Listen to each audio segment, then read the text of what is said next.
vrai, il y a un truc que j'ai pas compris. 4-0, juste 4-0. Quand l'Inter Milan, ils en prennent 5. Atlético de Madrid, 3.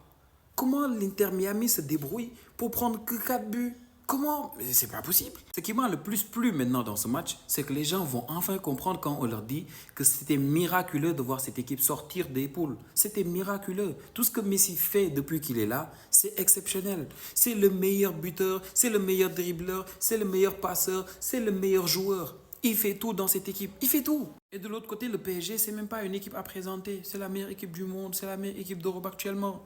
Et naturellement, bon, il y a pas mal de Parisiens qui avaient des comptes à régler et ça s'est vu. Tu as le petit Sénégalais ici avec son PCI tranquille au calme. On les comprend, mais pour moi, Messi, il a beaucoup fait pour le Paris Saint-Germain. Et le beaucoup fait là, pour moi, c'est juste cette image. Je ne vous parle pas de trophée, de... Non, non, non, non, non. Cette image. Messi, il a joué 75 ans au Barça. On ne lui a jamais demandé de faire ça. Jamais. Et le Paris Saint-Germain, ils ont demandé à Messi de faire ça. Ça. Et après, ils osent aujourd'hui le vanner. Mais pardon. Sinon, les gars, Suarez, c'est un assassin. Je le comprends, c'est un vieux. Mais regardez cette passe délicieuse de Messi. Regardez cette passe délicieuse de Messi.